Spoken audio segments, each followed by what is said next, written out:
লা ইলাহা লা ইলাহা আবার বলুন, সবাই বলুন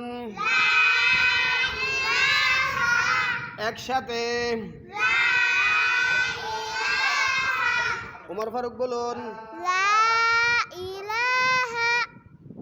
লা ইলাহা।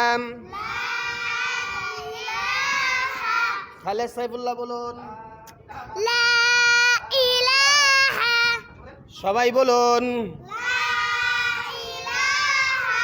একসাথে বলুন, লা